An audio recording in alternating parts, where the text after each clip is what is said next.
Bonjour à toutes et à tous, on se retrouve aujourd'hui pour un nouvel épisode du Start & Go. Et aujourd'hui, messieurs et dames, nous allons explorer une des parties les plus obscures de la F1.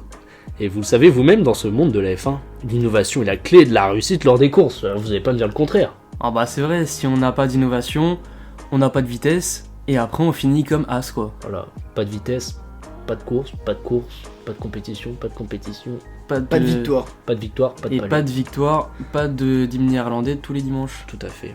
Donc avoir la voiture la plus performante est l'essentiel pour les écuries. Et cette envie d'innover nous amène quelquefois à des sacrées dingueries, on va pas se mentir, dont la Formule 1 à 6 roues. Oui, 6 roues, non pas 5 roues, pas 6... Bah, 6 roues, dont nous allons vous parler aujourd'hui. Fin 19ème, la voiture avait 4 roues. Pourquoi ? Parce que c'est une question de stabilité. Voilà, c'est plus stable, ça tient mieux. On a par exemple la Reliant Robin qui elle avait 3 roues et elle a été connue grâce à la série Mr Bean, parce que dans les épisodes, ce modèle il se retrouvait renversé sur le toit ou sur le côté pour des raisons de stabilité, parce que 3 roues, ça, vous regardez, hein, si vous êtes sur une jambe, vous tombez plus facilement que si vous êtes sur 2 jambes. Voilà, c'est logique, donc rapidement, elle a acquis la réputation d'un pot de yaourt sur roue. Les voitures à 6 roues notamment ont principalement existé en tant que prototype ou hypercar. Une écurie de Formule 1 a brièvement expérimenté ce système à 6 roues, mais il a été rapidement interdit par mesure de sécurité évidemment pour les pilotes. Ensuite, le concept des 4 roues motrices est apparu, représentant donc une nouvelle avancée visant à offrir une expérience de conduite optimale, quelles que soient les conditions météorologiques et ou les situations. La F1 à 6 roues est arrivée fin 1975 durant des essais, où ils l'ont fait rouler, et puis les tests ils se sont révélés plutôt concluants. Du coup, l'écurie s'est dit, on va la mettre en compétition en 1976, et on va l'appeler la P34. Et bien sûr, bien que les pilotes se plaignent d'un problème persistant de sous-virage, entraînant des difficultés à négocier les courbes, le potentiel de la P34 se confirme au fil des courses. En Belgique, Scheckter, le pilote, se classe 4ème, et à Monaco, les 2 pilotes montent sur le podium aux côtés du vainqueur Niki Lauda. Et en fait, la question déjà, c'est pourquoi est-ce qu'ils ont voulu faire une voiture à 6 roues ? En fait, à la base, en 75, l'écurie, ça a toujours été une écurie très compétitive, mais en 75, la voiture commençait un petit peu à se fatiguer.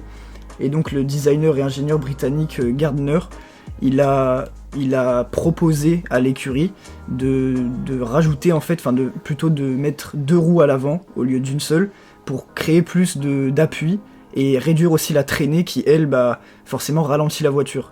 Et en fait, ils ont voulu, grâce à ça, permettre à la voiture d'avoir un meilleur appui pour pouvoir être meilleur aussi bien en ligne droite que dans les courbes. Et en fait, après, au final, au fur et à mesure des essais, ils ont réussi à créer ce prototype-là et même le faire rouler. Et c'était la seule à l'époque qui roulait sur circuit. Et d'ailleurs, le coéquipier, donc en fait, ils étaient 2 dans l'écurie, comme aujourd'hui. Il y en a un qui avait ce prototype-là, qui n'était plus un prototype, qui avait la P34, et l'autre avait l'ancienne version. Et ça montre aussi qu'à l'époque, il n'y avait pas vraiment de normes et de règles dans la F1. C'était un peu, on faisait des innovations, et si ça fonctionnait, on roulait avec, et voilà. Alors le point, disons, culminant, arrive notamment lors du Grand Prix de Suède. C'est notamment durant la 4ème sortie, justement, de cette P34, où elle excelle particulièrement dans les grandes courbes d'Understorp. Alors elle part notamment en pole position, Scheckter, donc le pilote, remporte la course, tandis que Depailler, son coéquipier, assure un doublé, et on peut même le qualifier un doublé mémorable. Cependant, malgré évidemment tous ces succès, la P34 ne peut être considérée que comme une semi-réussite. Bien qu'elle ait rivalisé évidemment avec les meilleures voitures du plateau, plusieurs défauts ont affecté sa compétitivité. Notamment un manque de finesse aérodynamique et par conséquent une vitesse de pointe, notamment dans les grandes lignes droites, qui sera insuffisante. Donc le double système de freinage aussi nécessaire en raison du double train avant a également posé plusieurs problèmes. Alors oui, en effet, cette monoplace, malgré le fait qu'elle soit très compétitive au départ, déjà elle fait une pole, mais elle n'arrive pas après à dépasser la 2ème place, ce qui est très bien, mais en fait elle subit elle a pas mal de défauts, notamment le fait que les 2 roues avant s'usent moins vite que la roue arrière. ce qui fait que ça a créé un fort déséquilibre de la voiture. Donc les pilotes ont tendance à rapidement perdre l'arrière pendant les courses. Ouais, ça l'a fait glisser du coup. Voilà, c'est ça. Et en fait, il y a aussi le fait que les petits donc les freins à l'avant, le système de frein des roues avant, s'use aussi, surchauffe beaucoup plus vite qu'à l'arrière parce qu'ils sont moins résistants.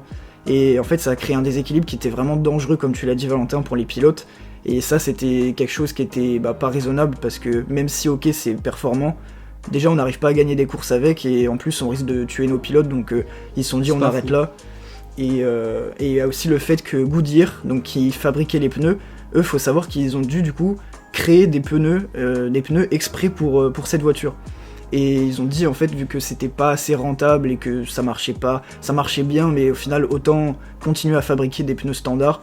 Bon du coup l'écurie avait plus de petits pneus pour en acheter, donc forcément ça a créé l'arrêt de cette monoplace.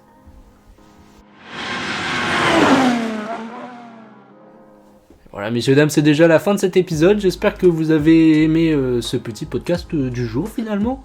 N'hésitez pas à vous abonner sur nos différents réseaux, que ce soit sur YouTube, Insta, TikTok notamment. TikTok, oui, c'est important, TikTok.